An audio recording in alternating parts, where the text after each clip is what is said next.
At just 14, Colt Gray opened fire at his Georgia school. Ethan Crumbley massacred 4 students at Oxford High, and John Venables and Robert Thompson, they lured a 2-year-old to his death.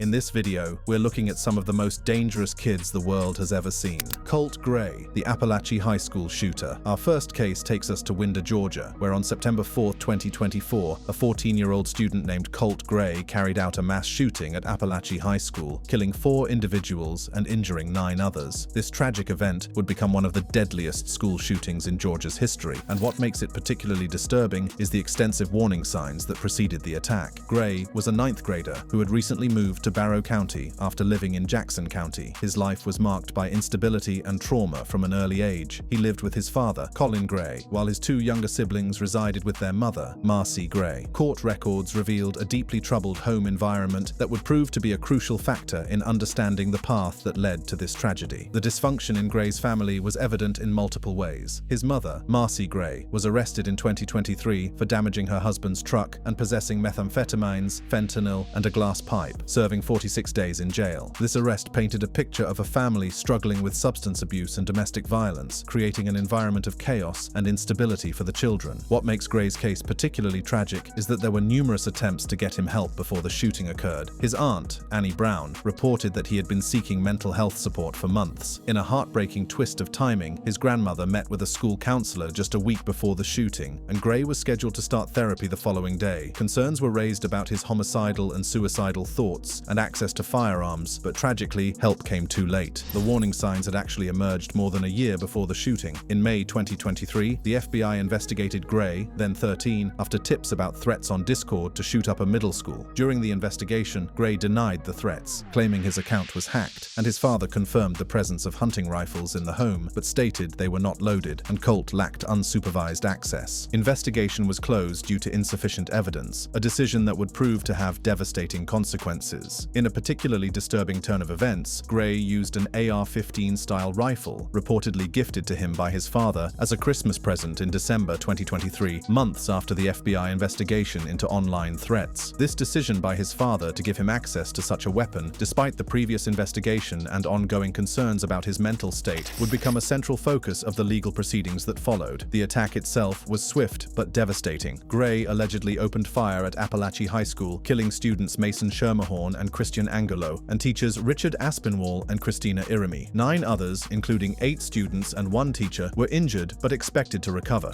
Within minutes, law enforcement was on scene, as well as 2 school resource officers assigned here to the school who immediately encountered the subject within just minutes of this report going out.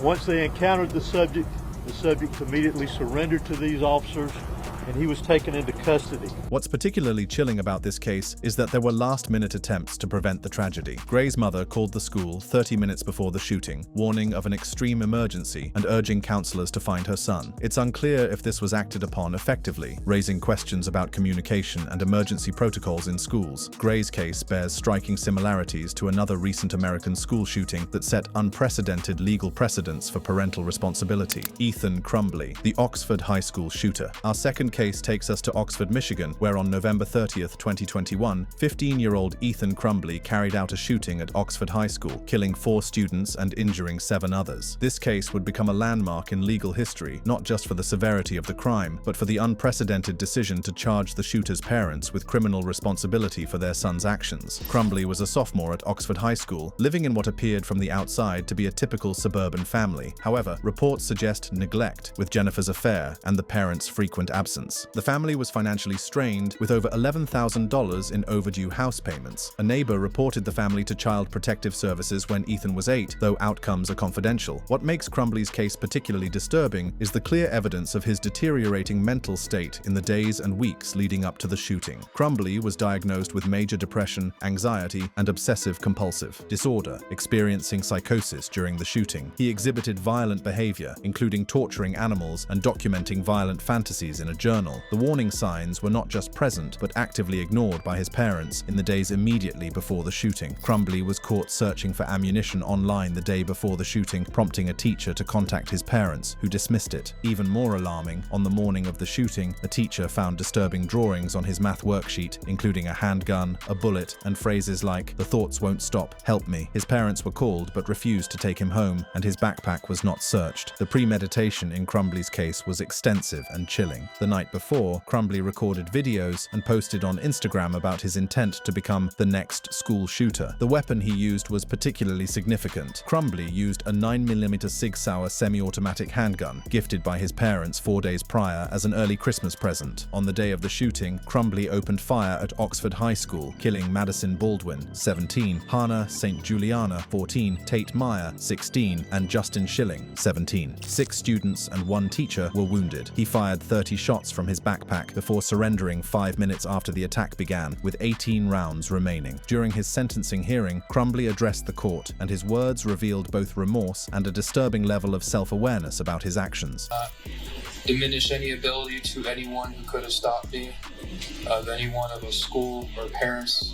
They did not know, and I did not tell them what I planned to do, so they are not at fault of what I've done. I am a really bad person. I have done terrible things that no one should ever do. Crumbley was charged with 4 counts of first-degree murder, 1 count of terrorism causing death, 7 counts of assault with intent to murder, and 12 counts of possession of a firearm during a felony. He pleaded guilty in 2022 and was sentenced to life without parole on December 8, 2023. While Crumbley's case unfolded in America's gun-saturated landscape, our next case takes us across the Atlantic to a different kind of weapon and a different cultural context. Axel Rudakubana, the Southport attacker. Crossing the Atlantic, we encounter the case of Axel Rudakubana, aged 17 at the time, now 18, who is accused of a knife attack at a Taylor Swift-themed dance class in Southport, England, on July 29, 2024, killing 3 young girls and injuring others. This case differs significantly from the American school shootings we've discussed, both in its method and setting, but the impact on the community was equally devastating. Born August 7, 2006, Rudakubana was a student in Cardiff, Wales, before moving to Banks, near Southport, around 2013. He was described as quiet and introverted, characteristics that would later be scrutinized for warning signs that might have been missed. Born to Rwandan parents who moved to the UK in the early 2000s, Rudakubana lived with his family in a modest home. His parents were private and involved in a local church. He has an older brother, born in 2004. What makes Rudakubana's case particularly puzzling is the apparent lack of warning signs that were so prevalent in other cases we've examined. Rudakubana participated in musical theatre, performing in Aladdin and Singing in the Rain in 2016-2017. A former teacher described him as hard-working and dedicated, with no overt violent tendencies. No confirmed mental health diagnoses are reported, though his reserved nature led to speculation about undiagnosed issues. The attack itself was swift and brutal. On July 29, 2024, Rudakubana allegedly stabbed attendees at a community centre in Southport, killing Beba King, 6, Elsie Stancombe, and Alice De Silva Aguiar, and injuring 8 children and 2 adults, including teacher Leanne Lucas. He used a curved blade kitchen knife, and the attack occurred during what should have been a joyful summer activity for young children. The arrest was captured on police body cam footage, showing the immediate aftermath of the attack. He's in custody. There's a knife up there, it's been disarmed. Any more kids in there? Not that we can tell you. Rudakubana was arrested shortly after the attack. He faces 3 counts of murder, 10 counts of attempted murder, and possession of a bladed article. His identity was initially withheld due to UK minor protections, but was released on August 1, 2024, as he neared 18 to counter misinformation. What makes this case particularly significant beyond the tragic loss of life is the social unrest that followed. False social media claims about Rudakubana being a Muslim immigrant sparked anti-immigrant riots, debunked by his Rwandan Christian background. The attack led to vigils and riots fueled by misinformation, highlighting UK knife crime issues. Rudakubana's attack in England echoes an earlier British case that fundamentally changed how the UK views childhood and criminal responsibility. Robert Thompson and John Venables, the James Bulger killers. Perhaps no case in modern British criminal history has shocked the public more than the murder of 2-year-old James Bulger by Robert Thompson and John Venables, both 10 years old in 1993, who committed one of the the most shocking crimes in modern British history by abducting, torturing, and murdering 2-year-old James Bulger. This case forced society to confront the unthinkable reality that children barely out of infancy themselves could be capable of such calculated brutality. On February 12,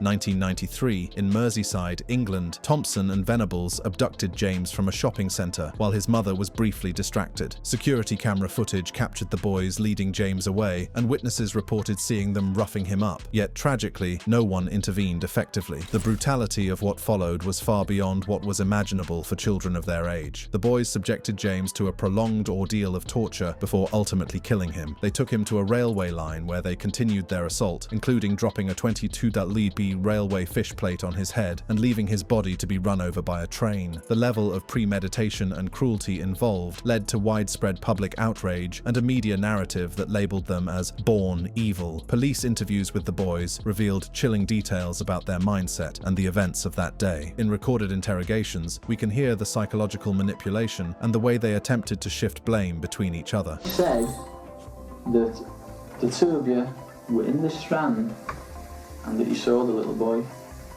We never. Yeah, we was, but we never saw any kids there. We never robbed any kids.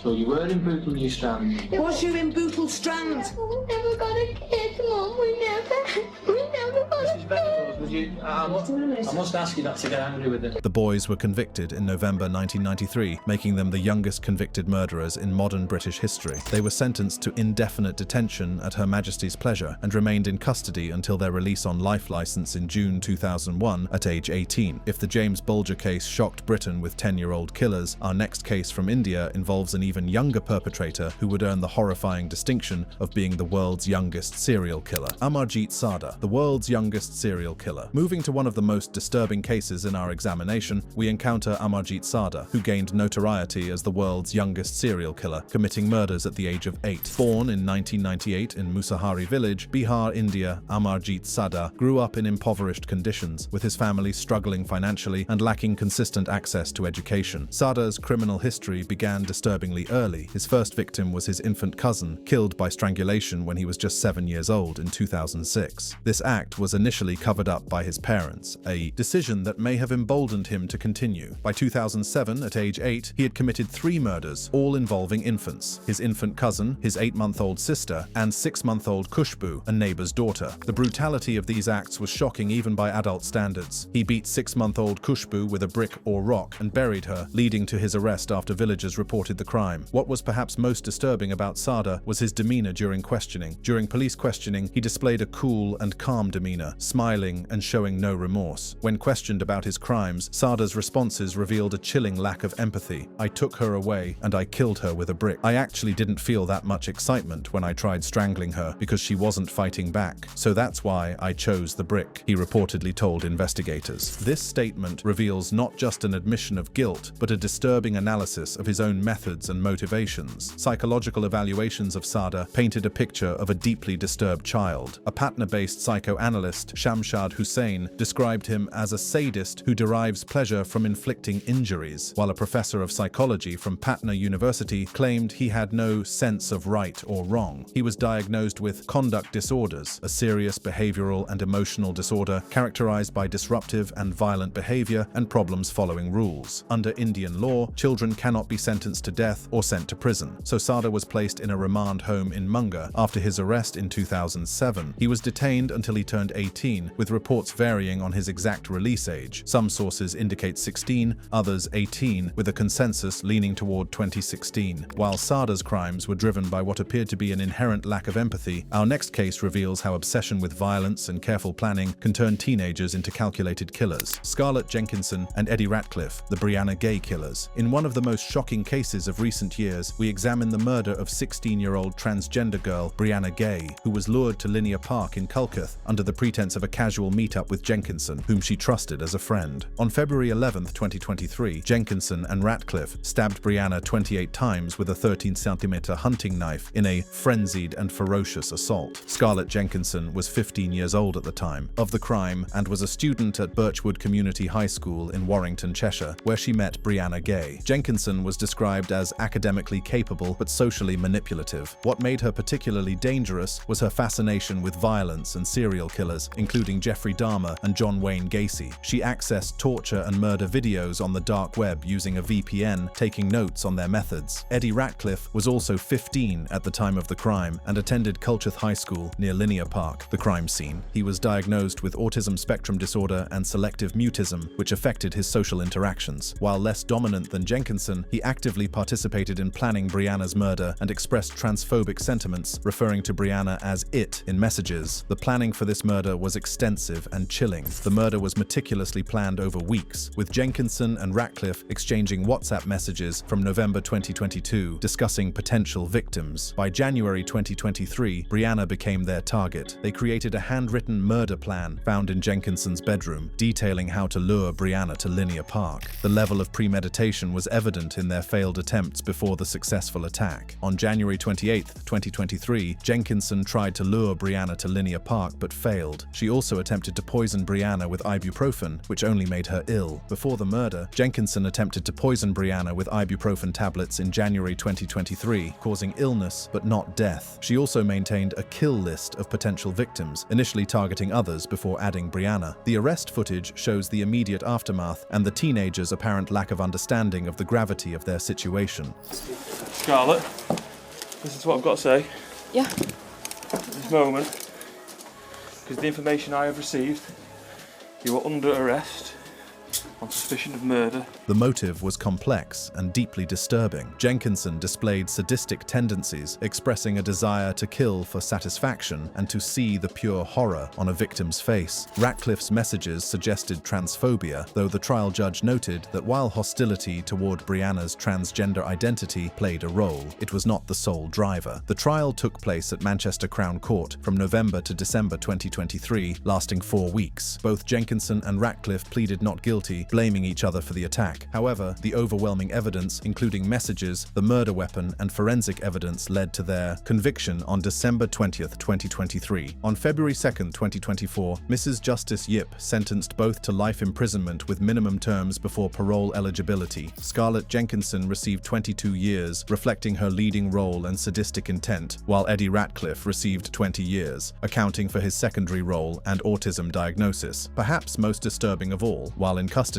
Jenkinson created a second kill list, targeting a staff member at her secure unit, indicating ongoing violent tendencies. Still, the methodical planning we saw in Brianna Ghey's murder pales in comparison to the extensive preparation undertaken by two American brothers, whose family annihilation was meant to be just the beginning of their killing spree: Robert and Michael Bever, the Broken Arrow family killers. In one of the most horrific familicides in recent American history, we turn to the case of Robert and Michael Bever, who, on July 22, 2015, in Broken Arrow, Oklahoma, stabbed and killed 5 members of their family in a premeditated attack driven by a desire for notoriety and infamy. What makes this case particularly disturbing is not just the brutality of the murders, but the extensive planning that went into what was intended to be just the beginning of a much larger killing spree. The Bever family lived at 709 Magnolia Court in Broken Arrow, a suburb of Tulsa. David Bever, 52, worked in IT, and April Bever, 44, was a homemaker. They homeschooled their 7 children and maintained a reclusive lifestyle. The children included Robert, 18, Michael, 16, Crystal, 13, Daniel, 12, Christopher, 7, Victoria, 5, and Autumn, 2. Reports later emerged of an abusive household, with Robert claiming physical and verbal abuse by their father, though this was contested in court. What made the Bever brothers particularly dangerous was their obsession with violence and mass murder. The brothers were described as isolated, spending months indoors, and fascinated by serial killers and mass shootings like Columbine. Robert, who planned the killings since age 13, admired serial killers and aimed for a body count of 5,500 people. Their ultimate goal was to become infamous by outdoing historical mass murders. The attack itself was methodical and brutal. The attack began around 11:30 p.m. on July 22, 2015. Michael lured Crystal into a bedroom under the pretense of showing her something on a computer, where Robert grabbed her and slit her throat. Crystal survived, initially, and screamed, alerting the family. April rushed in and was stabbed over 48 times, including blood blunt force trauma, David was stabbed at least 28 times in the torso, face, neck, and arms. The brothers showed particular cunning in how they managed to access their younger siblings. The brothers then tricked the younger siblings out of locked rooms by pretending to be under attack themselves. Daniel, stabbed 21 times, Christopher, 21 times, and Victoria, 23 times, were killed. Autumn was unharmed in her crib, and the brothers forgot about her amid the chaos. Daniel managed to call 911, whispering that his brother was attacking the family before being killed. The scale of violence was staggering. The victims suffered a total of over 141 stab wounds. Weapons included knives, a hatchet, and other blades found at the scene, along with protective gear like body armor that the brothers had purchased. The brothers had set up cameras to record the killings, planning to create videos, one graphic for authorities and a sanitized version for online posting. This was not meant to be the end of their killing spree. After killing their family, they intended to dismember the bodies, hide them in the attic, steal the family car, and go on a multi-state shooting spree, targeting random people in populated areas. They had ordered ammunition and gathered weapons for months. In interviews, they showed no remorse, with Robert smirking and invoking serial killers' names. Legal proceedings revealed more disturbing details about their case. Both were charged with 5 counts of first-degree murder and 1 count of assault with intent to kill. Michael was tried as an adult. Robert pleaded guilty in 2016 and received 6 consecutive life sentences without parole. In 2018, Michael was convicted after a trial where Robert testified against him, admitting joint planning but claiming sole responsibility for the stabbings. Michael received 5 consecutive life sentences with the possibility of parole plus 28 years for the assault, effectively life without parole due to consecutive terms. In 2019, Robert received 3 more life sentences for attacking prison staff, demonstrating that his violent tendencies continued even behind bars. As of 2025, Robert is at Oklahoma State Penitentiary and Michael at Lexington Correctional Center. While the Bever brothers planned to kill strangers after murdering their family, our next case involves a 12-year-old Canadian girl who saw her family as the primary obstacle to her twisted romance. Jasmine Richardson, Canada's youngest multiple murderer. Our examination takes us to Medicine Hat, Alberta, Canada, where we encounter Jasmine Richardson, who at the age of 12, along with her 23-year-old boyfriend, Jeremy Allen Steinke, planned and executed the brutal stabbing deaths of her parents, Mark Richardson and Deborah Richardson, and her 8-year-old brother, Tyler Jacob Richardson. This made Richardson the youngest person in Canadian history convicted of multiple first-degree murders. Richardson came from a recovering family. Her parents had overcome drug addiction and were raising their children in a stable home after relocating to Medicine Hat in 2005. Richardson was initially described as a bright, sociable, straight-A student involved in fine arts and Catholic school activities. However, around the summer of 2005, she became immersed in goth subculture after meeting older teens at a local mall. The transformation in Richardson's behavior was dramatic and concerning. She began falsifying her age on social media platforms like MySpace, Nexopia, and VampireFreaks.com, claiming to be 15 or older, posting inappropriate photos, identifying as bisexual and Wiccan, and expressing interest in serial killers like Jeffrey Dahmer. Her heroes included Jeffrey Dahmer and Marilyn Manson. Her relationship with Jeremy Steinke was particularly troubling given the significant age gap and his own troubled background. Steinke had a troubled upbringing marked by his mother's alcoholism, physical abuse from her partners, frequent moves, bullying, ADHD diagnosis, early substance abuse starting at age 14 with alcohol, ecstasy, acid, marijuana, and self-harm, and dropping out of high school by age 16. He adopted a goth persona, aspiring to be a metal musician, wearing a vial of blood around his neck, and claiming to be a 300-year-old werewolf. The relationship strained Richardson's family ties significantly. Her parents grounded her, confiscated her electronics, and forbade contact with Steinke after incidents like her sneaking out and leaving her brother alone. Richardson grew resentful, reportedly strangling her brother once and expressing embarrassment about him. She confided in friends about wanting to kill her parents, but they dismissed it as venting. The planning for the murders was extensive and conducted online under usernames like Runaway Devil, Richardson, and Soul Eater, Steinke. They plotted. Richardson messaged, "I have this plan. It begins with me killing them and ends with me living with you." Steinke blogged threats, "Their throats I want to slit. Their blood shall be payment." On April 22, 2006, Steinke watched Natural Born Killers with friends and mentioned emulating it. The murders themselves were brutal and showed a level of planning that belied Richardson's young age. Richardson left a basement window open for Steinke to enter around 5 a.m. He attacked Deborah first, stabbing her 12 times. Mark fought back with a screwdriver but was stabbed 24 times. Both bodies were left in the basement. Upstairs, Richardson stabbed her brother in the chest as he pleaded, "I'm scared. I'm too young to die." Steinke then slit his throat. Richardson later testified her brother gurgled as he died, claiming she stabbed him half-heartedly under Steinke's orders, but evidence showed her active role. She justified killing her brother as cruel to leave him orphaned. The aftermath revealed the callousness of both perpetrators. Hours after the murders, the couple was seen laughing and kissing at a restaurant and party. They fled, but were arrested the next day in Leader, Saskatchewan, about 130 kilometers away. Steinke confessed, describing the victims as gutted like fish. Richardson showed no remorse initially. Under Canada's Youth Criminal Justice Act, Richardson was tried as a youth. Her trial began June 4, 2007. She pleaded not guilty, but was convicted on July 9, 2007, of 3 counts of first-degree murder. On November 8, 2007, she received the maximum youth sentence, 10 years under intensive rehabilitative custody and supervision, IRCS, including 4 years in a psychiatric institution, 4.5 years of conditional community supervision, and credit for 18 months served. She was released incrementally starting in 2011 and fully discharged on May 6, 2016, at age 22. Richardson's case involved a manipulative older boyfriend, but our next case shows how a child's environment of abuse and extremist ideology can create a deadly situation even without outside influence. Joseph Hall, the 10-year-old who killed his neo-Nazi father. In a case that highlighted the intersection of child abuse and extreme ideology, we examined Joseph Hall, who on May 1,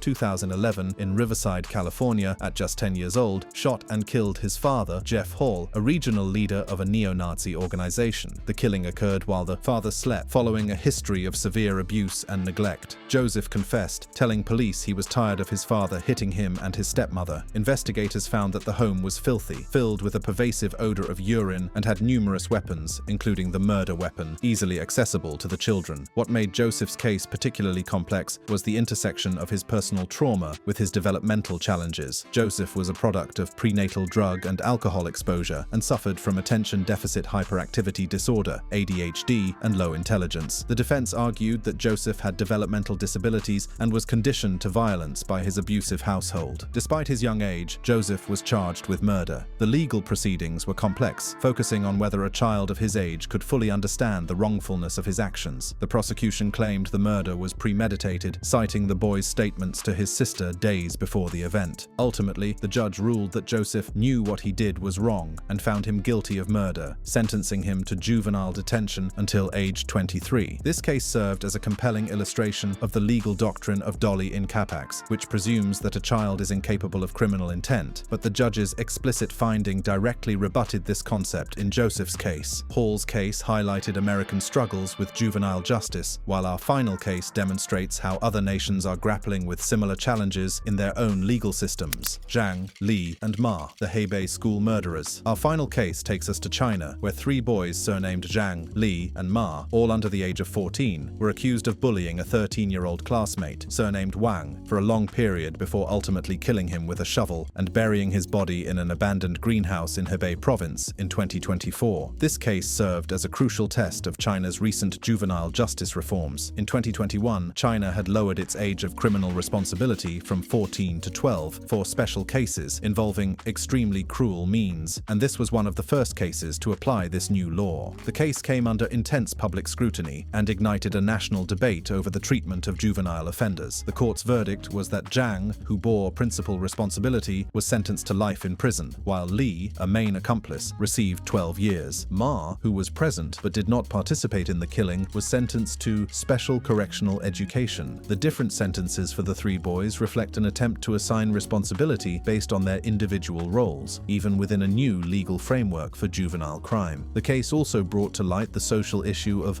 left-behind children, minors left in the countryside with relatives while their parents work in cities, who are at a higher risk of mental health problems and criminal behavior. Thank you for watching. If you enjoyed watching this video, click on one of the boxes playing on your screen to watch more similar content.